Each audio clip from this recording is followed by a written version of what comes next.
C'est intéressant parce que vous vous appelez monsieur et madame recyclage et pourtant, en fait, vous mettez en garde contre le recyclage vous-même en disant que ça devrait pas du tout être une solution automatique miracle. C'est quoi, du coup, pour vous, le défi majeur du recyclage aujourd'hui? En fait, l'idée principale qu'il y avait derrière, Monsieur et Madame Recyclage, c'était parler, plastique et recyclage et puis recyclage aussi cartons métaux. Et on s'est aperçu que la première chose qu'il fallait qu'on fasse, c'était absolument, parler d'abord un peu limite recyclage, même avant même de parler des techniques de recyclage, parce que sinon il y a un risque comme disait Lise, que le discours soit interprété comme, OK, tout va bien, il y a plein de techniques, il y a plein de trucs super cool à faire avec le plastique. Alors que la première des priorités, c'est de réduire et de limiter l'extraction de ressources premières.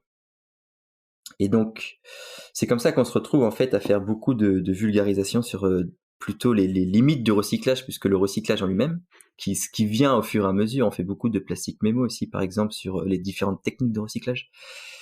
Et D'accord.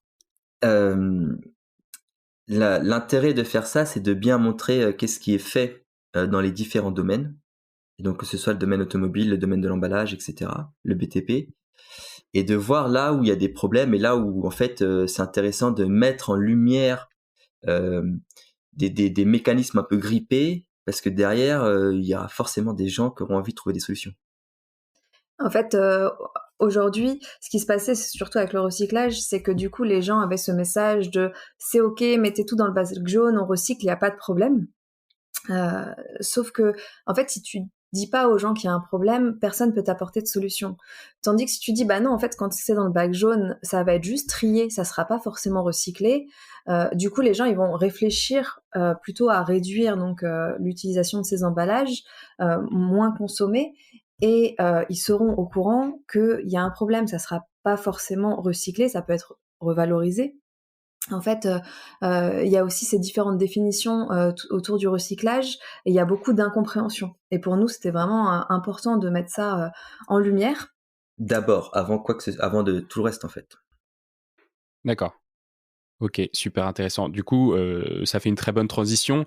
Un des éléments sur lesquels on a vraiment besoin de s'améliorer, c'est la compréhension des définitions du recyclage. Donc, je pense recyclé, recyclable, biosourcé, biocompostable, biodégradable, qui peuvent être, alors peut-être pas mensongères, mais au moins trompeuses pour le consommateur final.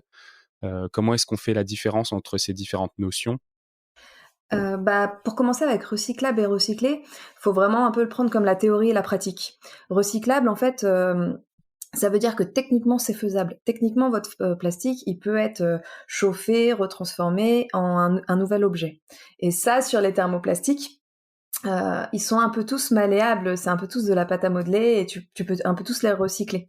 Donc, Et quand tu dis recyclable, ça veut dire revenir à une matière première d'origine ou bien retransformable en quelque chose d'autre? Alors, ce que nous on va appeler recyclable, ça va être simplement l'action de prendre un déchet, un rebut, et d'en refaire un produit. D'accord. Et donc ce produit, ça peut être revenir à une matière d'origine en fait qu'on remet sur le marché de la plasturgie, donc que tous les gens qui transforment du plastique vont utiliser, ou bien refaire un objet directement. Et donc là, à ce titre-là, il y a beaucoup, beaucoup, beaucoup de choses qui sont recyclables en fait. En et fait, théoriquement, tout est recyclable. C'est assez facile de réussir à retransformer quoi que ce soit dans un nouvel objet. Et au niveau de recycler, du coup, ça va être dans la pratique. Donc, qu'est-ce qui va exister au niveau des acteurs économiques de manière opérationnelle, en fait, ancrée dans la réalité industrielle au niveau du recyclage. Donc, en fait, le terme recyclable est beaucoup plus large et surtout ne veut absolument pas dire que une filière existe et que le produit qui est vendu comme recyclable le sera effectivement, quoi. C'est ça, c'est exactement ça. C'est vraiment la différence entre la théorie et la pratique.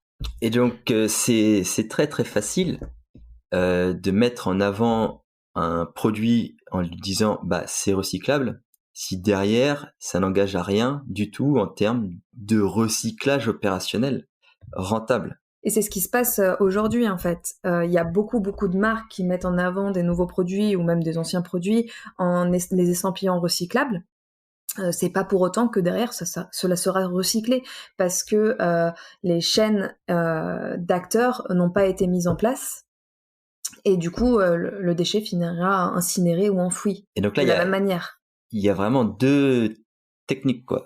Donc la première, c'est je regarde qui fait quoi en France et dans les pays limitrophes en Europe, qui est capable de recycler quoi. Je passe des appels, je vais rencontrer des personnes, je vérifie les machines qu'ils ont, je fais les tests dans des laboratoires. Je m'assure que mon produit, à partir du moment où il va être trié et mis de côté, il peut être recyclé, c'est-à-dire retransformé en quelque chose qui aura de la valeur. Là, tu te places en tant que metteur sur le marché. Ouais. Ok. Donc si moi je souhaite créer un produit et pouvoir dire bah voilà, ça va être recyclé. Donc je vérifie que quelqu'un peut effectivement en France le faire et que ça va l'intéresser de le faire, et je fais des tests avec lui. Alors ce quelqu'un, ça peut être une usine, ça peut être plusieurs usines, hein, en fonction des différents types de produits, il y a plusieurs acteurs. Ou je crée moi-même un programme de collecte que je finance directement dans la vente de mes produits en disant aux gens, une partie de ce que vous achetez, ça va me servir à le récupérer. Donc par exemple, vous avez un colis qu'on vous paye, je récupère et puis je m'occupe moi-même du recyclage à façon. Mais si c'est juste mettre un produit en disant oui, alors j'ai regardé un peu les matériaux que j'ai mis dedans, ça devrait être recyclable, c'est assez ridicule, parce que mais en fait, qui va le recycler derrière? Personne.